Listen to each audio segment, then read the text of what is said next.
Иногда я делаю заготовки для рукояти ножей. Вот, как правило, у стандартной заготовки все основные грани с продольным расположением волокон. То есть волокна идут вдоль заготовки, только две грани являются торцевыми. Вот в этой заготовке получается две грани торцевые, а здесь также расположение волокон поперечное. Я хочу попытаться сделать заготовку, где все грани будут торцевыми. Это предполагает склеивание. Вот сейчас я попытаюсь сделать такую заготовку для изготовления авторучки. Но эти заготовки при увеличении размера могут быть использованы и для изготовления рукояти ножей.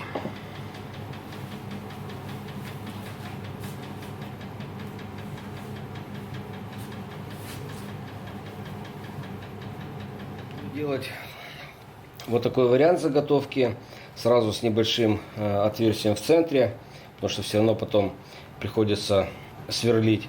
То есть сделаю множество вот таких заготовок, а затем склею. То есть у меня получится вот такая длинная заготовка. Внутри будет небольшое отверстие, а диаметр финальный будет 22 миллиметра или 7/8 дюйма, что достаточно для изготовления самых больших ручек. Сделаю я множество вот таких пропилов на станке с ЧПУ. Буду использовать фрезу с углом 60 градусов. Вот такие будут сделаны пропилы. Можно это было сделать и на обычном фрезере, либо выпиливать на ленточной пиле, но здесь пришлось бы очень много подгонять. Здесь же что хорошо, что фреза заводская, угол точно равен 60 градусам, поэтому при соединении уже не надо ничего подгонять, это все точно подойдет. Заготовки для этого изделия мне нужны толщиной всего 10 миллиметров, поэтому буду пилить где-нибудь 11,5, чтобы после шлифования получить точно 10. У меня есть 5 щитов. Использую все 5 щитов, чтобы сделать рисунок как можно более хаотичным.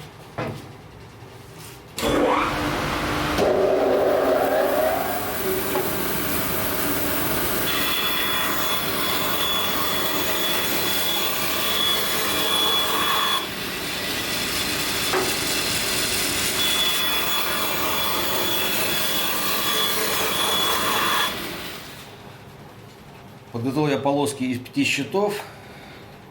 Теперь начинаю собирать свой щит. Собираю следующим образом. Сначала кладу все полоски по порядку. У каждой из полосок абсолютно неповторимый рисунок.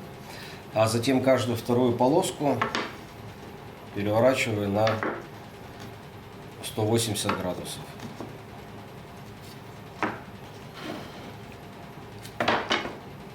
Таким образом, рисунок нигде не будет повторяться, но если учесть, что заготовка для ручки будет состоять из 5 штук, примерно где-то, то здесь везде рисунок будет неповторимый. Щиты просохли, сейчас мне нужно довести их толщину до 10 миллиметров, то есть вот это расстояние 10 миллиметров. При тех расчетах, которые я сделал, как раз мы получим диаметр 22 миллиметра. То есть можно было бы делать и без отверстия внутри. То есть это вот можно использовать для рукоятей ножей. Можно делать больше диаметра, но да, толщину нужно было бы делать больше. Сейчас сделаю вот этот вариант, где исходная толщина щита 10 миллиметров.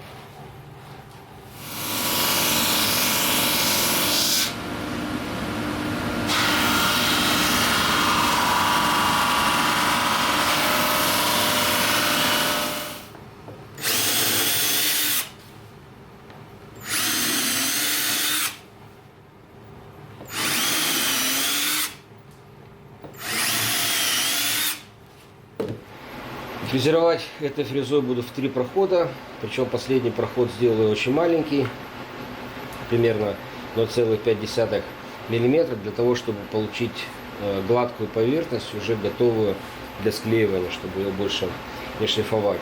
Шлифовать буду не на полную глубину, а расчеты сделаны таким образом, что фреза пройдет по глубине 9 мм, а затем между полосками материал будет выбран 2-миллиметровой фрезой.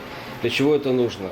Дело в том, что полоски получаются очень тонкие, и когда эта фреза идет, она, во-первых, раздвигает эти полоски, которые не закреплены между собой, и, во-вторых, обламывает края, поскольку они дребезжат, плохо закреплены, поэтому нужно сделать так, чтобы сначала отфрезеровать глубину 9 мм, чтобы была основа цельная, а затем эту основу убрать прямой пазовой фрезой, которая полоски раздвигать не будет.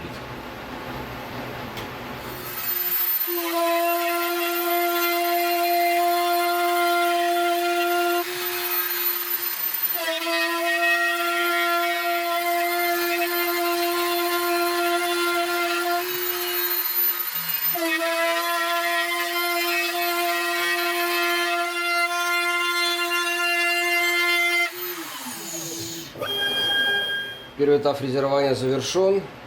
Видно, что прорезано не до конца, там остался 1 мм. Теперь ставлю 2-миллиметровую пазовую фрезу и прорезаю до конца.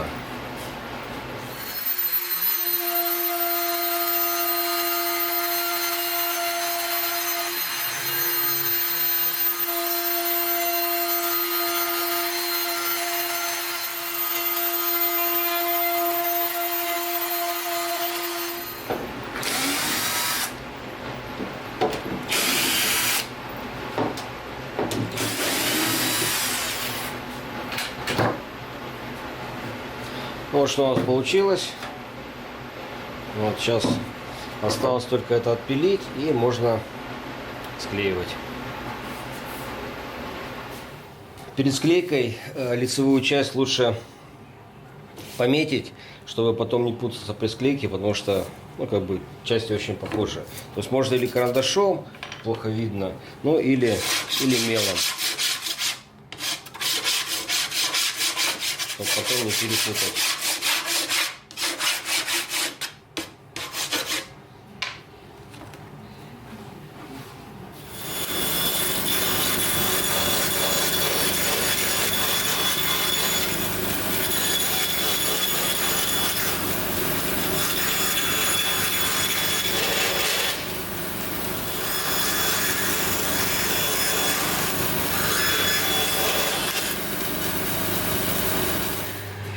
Для стягивания деталей лучше всего использовать вот такие металлические хомуты.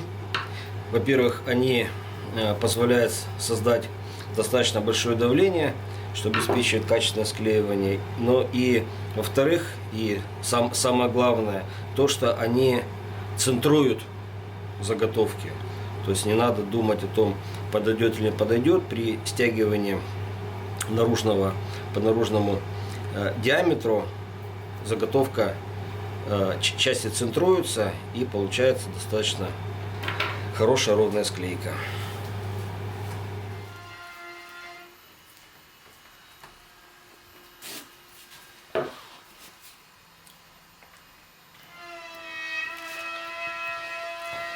Для стягивания можно использовать и другой метод, потому что хомутов нужно очень много, и при большом количестве заготовок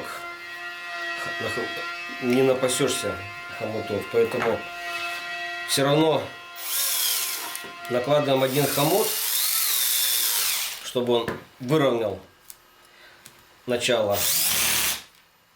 Вот все, отцентровал, а затем чем-то затягиваем. То есть можно использовать толстую изоленту, чтобы хорошо прижать заготовки. Я не рекомендую использовать малярный скотч, потому что он все-таки непрочный, он рвется и сильно не затянуть. Но можно использовать какую-либо нить, или в частности я использую обычную рыболовную леску.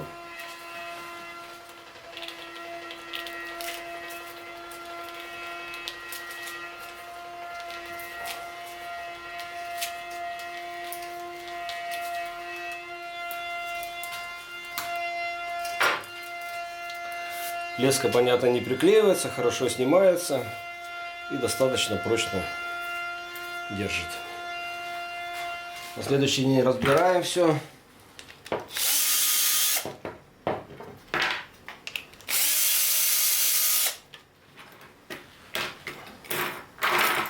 Ну все, вот заготовка готова. Склейка это получается очень прочная, поскольку склеивается у нас вдоль волдоган. Торцевых склеек нет. Здесь получается небольшой паз, который оставила пазовая фреза, но диаметр позволяет, это все сошлифовывается, ну или на токарном станке обрабатывается, все это убирается. Где-то год назад один немецкий столер попросил у меня, один немецкий токарь попросил у меня обрезки от досок для изготовления ручек, и потом в подарок прислал вот такую ручку. Ну, это обычная была торцевая заготовка, то есть видно, что здесь вот поверхность торцевая с этой стороны и с этой стороны, а здесь уже идет расположение волокон продольное, ну или по отношению к ручке поперечное. В этой заготовке понятно, что все грани будут торцевые. Вот интересно, как будет выглядеть ручка, изготовленная из такой заготовки. Я думаю, что по такому же принципу можно делать заготовки для рукояти ножей. Вот у меня заготовки для японских ножей. Тут 3 типа размера, и в принципе я смотрю, что даже вот этот средний, наиболее популярный, он подходит. Ну или сделать заготовку чуть побольше. А вот для маленького ножа он точно может быть изготовлен из этой заготовки. Но, конечно, для ножей желательно делать без отверстия, чтобы здесь не было отверстия, чтобы было сплошное. Ну или делать какую-то накладку вот типа вот этого. То есть это такие заготовки могут использоваться и для изготовления рукоятей ножей.